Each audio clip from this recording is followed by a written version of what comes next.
Good morning, Kenny. How are you doing today?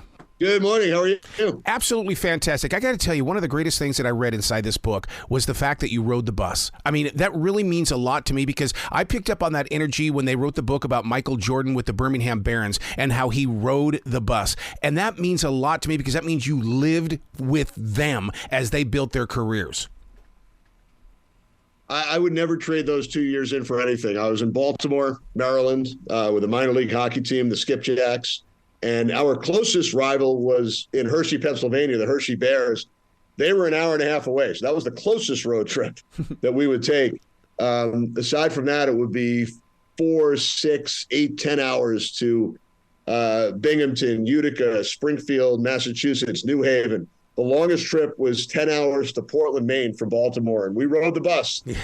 And, it might have felt long at the time, but such great memories. We would always place our dinner order. So if the team played on a Friday night at home, for example, and we had a bus ride afterwards, they had a menu hanging up in the locker room and an envelope, and we would all put $10 in there and order a chicken parm sandwich or a pizza or something else from the menu. But the 2 years that I spent in Baltimore, first of all, getting the reps on the radio, 80 games a year, some of them with the color analyst, some solo by myself. But the bus rides, the memories, again, kudos to young broadcasters who might begin at the major league level and never have to take those bus rides, but I feel like they're missing out on something. Oh, but you came up in that age of radio, those early days when small town radio had its own little itty bitty studio that you could just put in a suitcase and go to the game, set it up, and then call the game.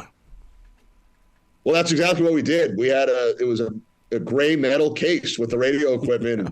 I was my own engineer. Had to do the same thing in college when we broadcasted basketball games. And I'm not exactly the most technologically inclined individual, so we occasionally had issues. There was one game up in Binghamton, New York, where something happened with the radio connection. It just didn't work that night, and we had actually plugged in an old rotary phone. Yep. And I had a color analyst, Dave Starman, with me that night, and we actually did the game by handing a phone back and forth to each other. At one point, I was calling the play-by-play. There was a stoppage, and I handed the phone over to Dave and said, "Here, it's for you." And then he took over with the commentary. Had a similar situation in college one time where the equipment didn't work and we had to do the game through the phone. So great memories. I feel like, and I'm lucky that I still get to work in radio with the Rangers. Called the game last night in Dallas.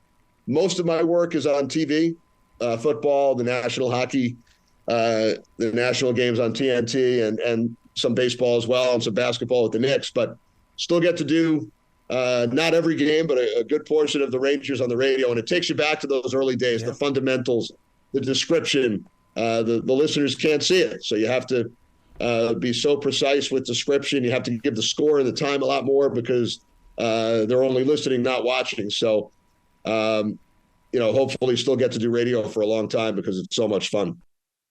I've always been inspired by hockey play-by-play announcers only because so many of them are not from the United States, but your eyes have got to be faster than that puck on the ice, and you've got to move because that's what mastering the art of storytelling is all about. Right, and the question I get often is, which is the most difficult sport for you to broadcast? Most people think the answer would be hockey, but to me it's actually the easiest because I've done it for so long. It's just you're in the flow for 60 minutes, especially on radio.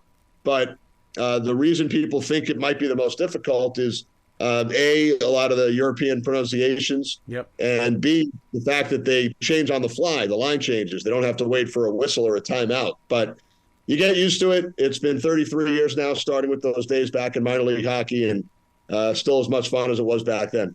Your eyes see it before we see it. Even if you're on television or you're on the radio, how is it that you were able to make that connection between your eyes, your lips, and your ears? Because your ears have to, before it comes to us, it's got to move through those ears to see if you said it right. Right. Great question. It's kind of like riding a bike. Once you pick it up, it's a skill that you learn. And, it's funny that you asked that today because I'm in Dallas for 2 games, and I did radio for the Rangers last night and television for TNT tomorrow. And the broadcast locations couldn't be more different as far as the location. For radio, we're all the way up, top of the building.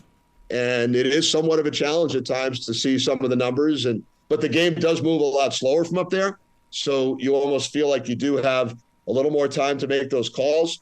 When I do the TV broadcast tomorrow, it's a great spot. We're about halfway up and you're so much closer to the ice and you feel the energy and the excitement. And it's a television call, so it is different. You don't have to say as much. You don't have to identify every player. There's more room to allow for your analysts to come in. So even though it's the same sport, two pretty different calls. Wow. As a broadcast instructor, I can't thank you enough for this book, because I know a lot of people that want to do sports, but they don't know how to get there, but they think they're stars already, and they need to read A Mic for All Seasons, because this is a chapter they need to have in their life.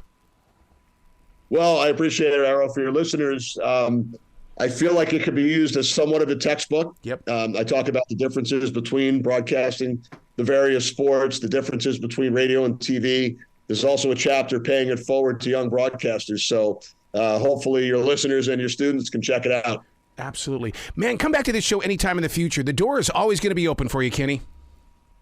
I would love to. Appreciate it. And the book actually has its own Instagram account. It's the book title, A Mic for All Seasons. So please check that out as well. But really enjoyed chatting and hope to do it again soon. Well, you be brilliant today. You too. Thanks, Arrow.